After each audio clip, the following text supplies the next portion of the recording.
ದೀಪಾವಳಿ ಹಬ್ಬಕ್ಕೆ ಬೇಕರಿಗಳಲ್ಲಿ ಈ ಸ್ವೀಟನ್ನು ತಂದು ತಿಂತಾ ಇದ್ದೀರಾ? ಅದ್ಭುತ ರುಚಿ ಕೊಡುವ ಈ ಬಾದುರ್ಷಾ ರೆಸಿಪಿಯನ್ನು ಮನೆಯಲ್ಲೇ ಮಾಡೋದಾದರೆ ಈ ವಿಡಿಯೋ ನೋಡಿ. ಬಾಯಲ್ಲಿ ಇಟ್ಟರೆ ಕರಗುತ್ತೆ. ಬನ್ನಿ ಈ ರೆಸಿಪಿಯಲ್ಲಿ ಹೇಗೆಲ್ಲ ಮಾಡೋದು ಅಂತ ನೋಡ್ಕೊಂಬರೋಣ. ಮೊದಲಿಗೆ ಈ ರೆಸಿಪಿ ಮಾಡಲಿಕ್ಕೆ ಮೈದಾ ಹಿಟ್ಟು ಬೇಕಾಗುತ್ತೆ. ಅಗಲವಾದ ಬೇಸನನ್ನು ತಗೊಂಡು ಮೈದಾ ಹಿಟ್ಟನ್ನು ಸಾಫ್ಟಾಗಿ ಕಲಿಸ್ಕೊಳ್ಳೋಣ. ಒಂದೇ ಬೌಲ್ ಮೆಜರ್ಮೆಂಟಲ್ಲಿ ತೊಗೊಂಡಿದ್ದೀನಿ. ಇದಕ್ಕೆ ತುಪ್ಪ ಬೇಕಾಗುತ್ತೆ. 4-5 ಸ್ಪೂನಷ್ಟು ತುಪ್ಪನ ಈ ರೀತಿ ಹಾಕಿ ಹುಡಿ ಹುಡಿಯಾಗಿ ಕಲಿಸ್ಕೊಳ್ಬೇಕು. ಮೊದಲೇ ಈ ರೀತಿ ತುಪ್ಪನ ಹಾಕೋದ್ರಿಂದ ಮಾಡುವ ಬಾದುರ್ಷಾ ತುಂಬ ಚೆನ್ನಾಗಿ ಬರುತ್ತೆ. ರುಚಿಗೆ ತಕ್ಕಷ್ಟು ಉಪ್ಪನ್ನು ಹಾಕಿ ಈ ರೀತಿ ಕೈಯಲ್ಲಿ ಚೆನ್ನಾಗಿ ಹಿಟ್ಟನ್ನು ನಾದ್ಕೊಳ್ಬೇಕು. ನೋಡಿ, ಈ ರೀತಿ ನಾದ್ಕೊಂಡು ಅದು ಸ್ವಲ್ಪ ಉಂಡೆ ಥರ ಬರುತ್ತೆ, ಅಲ್ಲಿವರೆಗೂ ನೀವು ಕಲಿಸ್ಕೋಬೇಕು. ನಾನೊಂದು 4-5 ಚಮಚದಷ್ಟು ತುಪ್ಪವನ್ನು ಬಳಸಿದ್ದೀನಿ. ನೋಡಿ, ನಂತರ ಸ್ವಲ್ಪನೇ ನೀರು ಹಾಕಿ ಚಪಾತಿ ಹಿಟ್ಟಿನ ಹದಕ್ಕೆ ಕಲಿಸ್ಕೊಳ್ಬೇಕು. ಜಾಸ್ತಿ ಗಂಟು ಕೂಡ ಆಗಬಾರ್ದು. ಈ ಹದದಲ್ಲಿ ಸಾಫ್ಟಾಗಿರಬೇಕು ಹಿಟ್ಟು. ನೋಡಿ, ನಂತರ ಈ ರೀತಿ ಕೈಯಿಂದ ಚೆನ್ನಾಗಿ ನಾದುತ್ತಾ ಈ ರೀತಿ ಉಂಡೆ ಮಾಡಿಕೊಂಡು ಒಂದು ಬೌಲನ್ನು ಮುಚ್ಚಿ ಒಂದು 10 ನಿಮಿಷಗಳ ಕಾಲ ಇದನ್ನು ಬಿಟ್ಬಿಡೋಣ. ಅಲ್ಲಿವರೆಗೂ ನಾವು ಎಣ್ಣೆಯನ್ನು ಕಾಯಿಸ್ಕೊಳ್ಬೇಕು ಮತ್ತು ಪಾಕವನ್ನು ರೆಡಿ ಮಾಡ್ಕೊಳ್ಬೇಕು. ಇಲ್ಲಿ ಪಾಕ ರೆಡಿ ಮಾಡ್ಕೊಳ್ಳೋಕ್ಕೆ ನಾನು ಯಾವ ಮೆಜರ್ಮೆಂಟಲ್ಲಿ ಹಿಟ್ಟು ತೊಗೊಂಡಿದ್ದೀನೋ ಅದರಲ್ಲಿ 3/4 ಭಾಗದಷ್ಟು ಸಕ್ಕರೆ, ಅದೇ 3/4 ಭಾಗದಷ್ಟು ನೀರನ್ನು ತೊಗೊಂಡಿದ್ದೀನಿ. ಈಗ ಇದನ್ನು ಈ ಬೌಲ್ ಮೆಜರ್ಮೆಂಟಲ್ಲಿ ಕರೆಕ್ಟಾಗಿ ತೊಗೊಂಡಿದ್ದೀನಿ. ಈಗ ಸ್ಟವ್ ಉರಿಯನ್ನು ಅಂಟಿಸಿ ಈಗ ಇದನ್ನು ಚೆನ್ನಾಗಿ ಪಾಕ ಟೈಪ್ ಬರಬೇಕು. ಜಾಸ್ತಿ ದಾರ ಪಾಕ ತೊಗೊಳ್ಬಾರ್ದು. ಈಗ ಸ್ಟವ್ ಉರಿಯನ್ನು ಆನ್ ಮಾಡಿ ಕಡಾಯಿ ಇಟ್ಕೊಂಡು ಈಗ ಒಂದು 3 ಏಲಕ್ಕಿನ ಅದಕ್ಕೆ ಹಾಕಬೇಕು. ತರಿಯಾಗಿ ಪುಡಿ ಮಾಡಿ ನಾನು ಏಲಕ್ಕಿನ ಹಾಕ್ತಾಯಿದ್ದೀನಿ.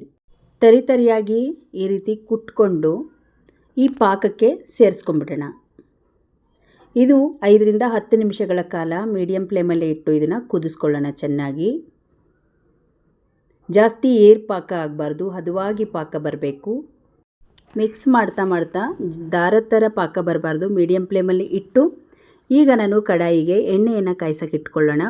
ಎಣ್ಣೆ ಮೀಡಿಯಮ್ ಫ್ಲೇಮಲ್ಲಿ ಇಟ್ಟು ಚೆನ್ನಾಗಿ ಎಣ್ಣೆ ಕಾಯ್ಸೋಕೆ ಇಟ್ಕೊಂಡ್ಬಿಡೋಣ. ಈಗ ಹಿಟ್ಟು ರೆಡಿ ಇದೆ.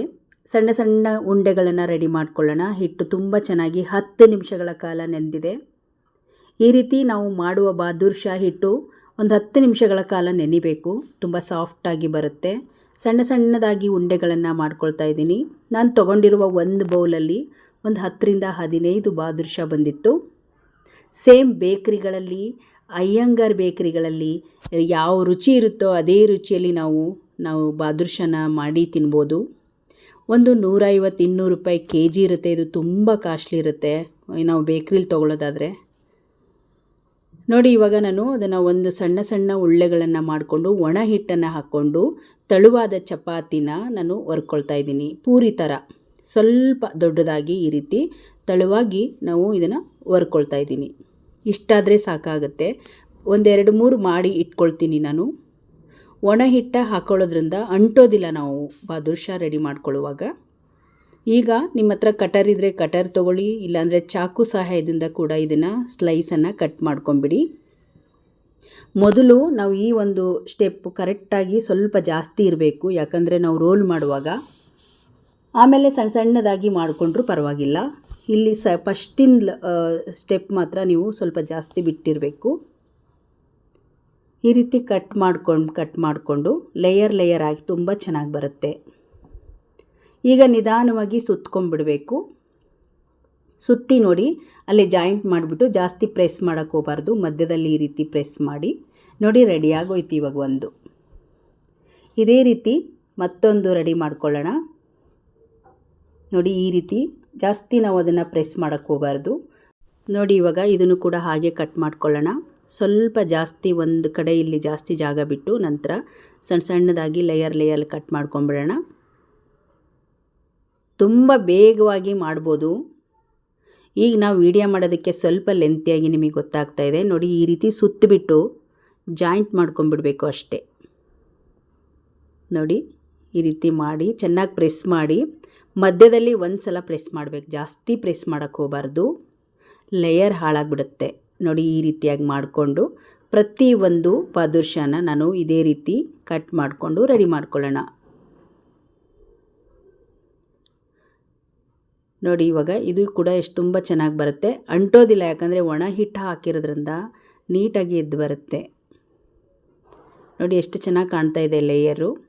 ಈ ರೀತಿ ಸುತ್ತಬಿಟ್ಟು ಇದನ್ನು ಕೂಡ ನೀವು ಈ ರೀತಿಯಾಗಿ ರೆಡಿ ಮಾಡ್ಕೊಳ್ಬೇಕು. ನಾನು ಒಂದು 3 ರೆಡಿ ಮಾಡಿದ್ದೀನಿ. ಇವಾಗ ಇದೇ ರೀತಿ ಪೂರ್ತಿ ರೆಡಿ ಮಾಡಿಕೊಂಡು ಒಂದು ಪ್ಲೇಟಲ್ಲಿ ಕಾಟನ್ ಬಟ್ಟೆ ಮುಚ್ಚಿ ಇಟ್ಬಿಡಿ, ಯಾಕಂದರೆ ಆರಬಾರ್ದು. ಅದು ಆರಿದರೆ ಒಂದು ಸ್ವಲ್ಪ ಡ್ರೈ ಆಗಿಬಿಡುತ್ತೆ. ಸ್ವಲ್ಪ ಅದು ಮಾಡಿದ ಥರನೇ ಫ್ರೆಶ್ ಆಗಿದ್ದಾಗ ನಾವು ಕರ್ಕೊಂಬಿಡ್ಬೇಕು ಅದನ್ನು. ನೋಡಿ ಇವಾಗೆಲ್ಲ ರೆಡಿ ಆಗಿದೆ. ಈ ರೆಡಿ ಮಾಡ್ಕೊಂಡವು ಗಾಳಿಗೆ ಆರಬಾರ್ದು. ಒಂದು ಕಾಟನ್ ಬಟ್ಟೆ ಹಾಕಿ ನೀವು ಮುಚ್ಚಿಟ್ಕೊಂಡ್ಬಿಡ್ಬೇಕು ಎಣ್ಣೆ ಕಾಯೋವರೆಗೂ. ಇವಾಗ ನಮಗೆ ಎಣ್ಣೆ ನೋಡಿ ಚೆನ್ನಾಗಿ ಕಾದಿದೆ. ಈಗ ಎಣ್ಣೆಗೆ ಹಾಕ್ಕೊಂಬಿಡೋಣ. ಒಂದು 4-5 ಹಾಕ್ಕೊಂಡು ಮಿಕ್ಕಿದವನ್ನ ಜಾಸ್ತಿ ಏನಾದರೂ ಇತ್ತು ಅಂದರೆ ಒಂದು ಬಟ್ಟೆ ಮುಚ್ಚಿ ಎತ್ತಿಟ್ಕೊಂಬಿಡಿ. ಸ್ವಲ್ಪ ಕೂಡ ಆರಬಾರ್ದು, ಆರಿದರೆ ಬಾದುಷಾ ಚೆನ್ನಾಗಾಗೋದಿಲ್ಲ. ಈಗ ನೋಡಿ ಎಣ್ಣೆ ಚೆನ್ನಾಗಿ ಕಾದ್ಮೇಲೆ ಮೀಡಿಯಮ್ ಫ್ಲೇಮಲ್ಲೇ ಇಟ್ಟಿದ್ದೀನಿ. ಸ್ವಲ್ಪ ಹೊಂಬಣ್ಣ ಬಂದ ತಕ್ಷಣ ಉಲ್ಟಾ ಮಾಡ್ತಾಯಿದ್ದೀನಿ. ತುಂಬ ಚೆನ್ನಾಗಿ ಬಂದಿತ್ತು. ರುಚಿ ಕೂಡ ಬಾಯಲ್ಲಿ ಇಟ್ಟರೆ ಕರಗುತ್ತೆ. ಇದು ಮಾಡುವ ವಿಧಾನ ತುಂಬ ಸುಲಭ ಇರುತ್ತೆ. ನೋಡಿ ಇವಾಗ ಚೆನ್ನಾಗಿ ಎರಡೂ ಕಡೆನೂ ನಾನು ಬೇಯಿಸ್ಕೊಂಡಿದ್ದೀನಿ. ಈಗ ರೆಡಿಯಾಗಿದೆ ಇದು. ಸ್ಟವ್ ಉರಿಯನ್ನು ನಾವು ದೊಡ್ಡಕ್ಕಿಡಬಾರ್ದು. ನೋಡಿ ಒಂದು ತಟ್ಟೆಗೆ ಎಲ್ಲವನ್ನು ಹಾಕ್ಕೊಂಬಿಡೋಣ. ಹಿಂದೆಯೇ ಪಾಕ ರೆಡಿಯಾಗಿರಬೇಕು. ಇದು ರೆಡಿ ಆಗ್ತಿದ್ದಂಗೆ ಬಿಸಿ ಪಾಕಕ್ಕೆ ಹಾಕಬೇಕು. ನೋಡಿ ಚೆನ್ನಾಗಿ ಮಧ್ಯದಲ್ಲಿ ಸ್ವಲ್ಪ ಸ್ವಲ್ಪ ಪ್ರೆಸ್ ಮಾಡಿಬಿಟ್ಟು ನೀವು ಮಾಡುವಾಗ ಮಾಡ್ಕೊಳ್ಳಿ, ಚೆನ್ನಾಗಿ ಕಾಣಿಸುತ್ತೆ. ಹಾಗಾಗಿ ಸ್ವಲ್ಪ ಸ್ವಲ್ಪ ಮಧ್ಯದಲ್ಲಿ ಪ್ರೆಸ್ ಮಾಡಿ ಇದನ್ನು ಬಿಟ್ಕೊಳ್ತಾ ಇದ್ದೀನಿ. ಹಾಗೆ ಒಂದು 2 ನಿಮಿಷ ಬಿಟ್ಟು ನಂತರ ನೀವು ಅದನ್ನು ಮಗ್ಚಾಕ್ಕೊಳ್ಬೇಕು. ಈಗ ನೋಡಿ ಪಾಕ ಕೂಡ ರೆಡಿಯಾಗಿದೆ. ಜಾಸ್ತಿ ಅಂಟು ಪಾಕ ತೊಗೊಂಡ್ರೆ ಬೇಗ ಸಕ್ಕರೆ ಗಟ್ಟಿಯಾಗಿಬಿಡುತ್ತೆ. ಹಾಗಾಗಿ ಅಂಟು ಪಾಕ ಇರಬಾರ್ದು. ಇದಕ್ಕೆ ಪಾಕಕ್ಕೆ ಹಾಕ್ಕೊಂಬಿಡೋಣ. 10-15 ನಿಮಿಷಗಳ ಕಾಲ ಇದನ್ನು ಹಾಗೆ ನೆನೆಸಿಡಬೇಕು. ಈ ಪಾಕದ ನೀರು ಚೆನ್ನಾಗಿ ಕುಡಿಬೇಕಿದು, ಚೆನ್ನಾಗಿ ಎಳ್ಕೊಬೇಕು. ಪಾಕ ಎಳ್ಕೊಂಡ್ರೆ ಮಾತ್ರ ಅದು ರುಚಿ ಚೆನ್ನಾಗಿರುತ್ತೆ. ಹಾಗಾಗಿ ಒಂದು 10 ನಿಮಿಷಗಳ ಕಾಲ ಹಾಗೆ ಬಿಡ್ತೀನಿ. ನಂತರ ಒಂದು ತಟ್ಟೆಗೆ ಎತ್ತಿಟ್ಕೊಂಬಿಡೋಣ. ನೋಡಿ 10 ನಿಮಿಷ ಆದಮೇಲೆ ನಾನು ಎತ್ತಿಟ್ಕೊಳ್ತಾ ಇದ್ದೀನಿ. ನಿಮಗೇನಾದರೂ ಅರ್ಜೆಂಟ್ ಇಲ್ಲ ಅಂದರೆ ಹಾಗೆ ಸ್ವಲ್ಪ ಹೊತ್ತು ಬಿಟ್ಟು ನಂತರ ನೀವು ಎತ್ತಿಟ್ಕೊಳ್ಬೋದು. ನೋಡಿ 1 ರೌಂಡ್ ಆಗಿದೆ. ಇವಾಗ ಇದನ್ನೆಲ್ಲ ಒಂದು ತಟ್ಟೆಗೆ ಹಾಕ್ಕೊಂಬಿಡೋಣ.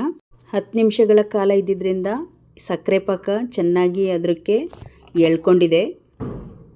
ಇವಾಗ ಒಂದು ತಟ್ಟೆಗೆ ಹಾಕ್ಕೊಂಬಿಡೋಣ. ಮತ್ತು ಅದೇ ಪಾಕದಲ್ಲಿ ಮತ್ತೊಂದು ರೌಂಡು ಕರ್ದಿರೋದನ್ನ ಹಾಕ್ತಾಯಿದ್ದೀನಿ. ನೋಡಿ 2ನೇ ರೌಂಡ್ ಕರ್ದಿರೋದನ್ನ ಹಾಕ್ತಾಯಿದ್ದೀನಿ. ಇದನ್ನು ಕೂಡ 10 ನಿಮಿಷಗಳ ಕಾಲ ಬಿಟ್ಟು ನಂತರ ಈ ಪಾಕದಿಂದ ಇವನ್ನು ತೆಗಿಬೋದು. ಬಾದುಷಾ ತಿನ್ನಬೇಕಂದ್ರೆ ಬೇಕರಿಗಳಲ್ಲಿ ನಾವು ತೊಗೊಂಡು ತಿಂತೀವಿ. ಅದ್ರ ಬದಲು ಮನೆಯಲ್ಲಿ ತುಂಬ ಸುಲಭವಾಗಿ ಮಾಡಿ ಮಕ್ಕಳಿಗೆ ಕೂಡ ಕೊಡ್ಬೋದು. ಒಂದೇ ಥರದ ಒಬ್ಬಟ್ಟು ಕರ್ಜಿಕಾಯಿಗಳನ್ನು ತಿಂದು ಬೇಜಾರಾಗಿದ್ದರೆ ಹಬ್ಬಗಳಲ್ಲಿ ಸ್ವಲ್ಪ ಡಿಫ್ರೆಂಟ್ ಅಂತ ಬಾದುಷಾಗಳಾಗಿರ್ಬೋದು, ಆ ಥರ ಡಿಫ್ರೆಂಟಾಗಿ ಮಾಡಿ ತಿಂದರೆ ತುಂಬ ಚೆನ್ನಾಗಿರುತ್ತೆ. ನಿಮಗೇನಾದರೂ ಸಕ್ಕರೆ ನೀರೇನಾದರೂ ಕಡಿಮೆ ಆಗಿದ್ದರೆ, ಪಾಕ ಕಡಿಮೆ ಆಗಿದ್ದರೆ ಮೇಲೆ ಸ್ವಲ್ಪ ಪಾಕನ ಹಾಕಿ ಒಂದು ಪ್ಲೇಟನ್ನು ಮುಚ್ಚಿ ಎತ್ತಿಟ್ಕೊಳ್ಬೋದು ಸ್ವಲ್ಪ ಹೊತ್ತು. ನೋಡಿ ಇವಾಗ ಬಾದುಷಾ ರೆಸಿಪಿ ರೆಡಿ ಆಯಿತು. ತುಂಬ ಸಾಫ್ಟಾಗಿ ಬಾಯಲ್ಲಿ ಇಟ್ಟರೆ ಕರಗುತ್ತೆ. ಇದಕ್ಕೆ ನಿಮ್ಮ ಹತ್ರ ಇಷ್ಟವಾದ ಡ್ರೈ ಫ್ರೂಟ್ಸ್ಗಳನ್ನು ಈ ರೀತಿ ಸಣ್ಣದಾಗಿ ಕಟ್ ಮಾಡಿ ನೀವು ಮೇಲೆ ಹಾಕ್ಕೋಬೋದು. ನಾನು ಬಾದಾಮ್ ಗೋಡಂಬಿನ ಕಟ್ ಮಾಡಿ ಮೇಲೆ ಹಾಕ್ತಾಯಿದ್ದೀನಿ. ಎಷ್ಟು ಚೆನ್ನಾಗಿ ನೋಡೋಕ್ಕೆ ಕಾಣಿಸುತ್ತೋ ಅದೇ ರೀತಿ ತಿನ್ನೋಕ್ಕೂ ಕೂಡ ಬಾಯಲ್ಲಿ ಇಟ್ಟರೆ ಕರಗುತ್ತೆ. ತುಂಬ ಲೇಯರ್ ಆಗಿ ಬಂದಿತ್ತು. ಈ ಸಕ್ಕರೆ ಪಾಕದಲ್ಲಿ ತುಂಬ ಚೆನ್ನಾಗಿ ಎಳ್ಕೊಂಡಿತ್ತು ಸಕ್ಕರೆ ಪಾಕ. ತಿನ್ನುವಾಗಂತೂ ಸಖತ್ ರುಚಿ ಇತ್ತು. ಇವತ್ತಿನ ಹಬ್ಬಕ್ಕೆ ಮಾಡಿರುವ ಸ್ವೀಟ್ ರೆಸಿಪಿ ನಿಮಗೆ ಇಷ್ಟ ಆದರೆ ಒಂದು ಲೈಕ್ ಮಾಡಿ, ಈ ವಿಡಿಯೋವನ್ನು ಶೇರ್ ಮಾಡಿ. ಇನ್ನಷ್ಟು ವಿಡಿಯೋಗಳಿಗಾಗಿ ನಮ್ಮ ಫೇಸ್ಬುಕ್ ಪೇಜ್ ಹಾಗೆ ಯೂಟ್ಯೂಬ್ ಚಾನಲನ್ನು ಸಬ್ಸ್ಕ್ರೈಬ್ ಮಾಡ್ಕೊಳ್ಳಿ. ಮತ್ತು ನಾಳೆಯ ವಿಡಿಯೋದಲ್ಲಿ ಸಿಗೋಣ. ಅಲ್ಲಿಯವರೆಗೂ ಧನ್ಯವಾದ.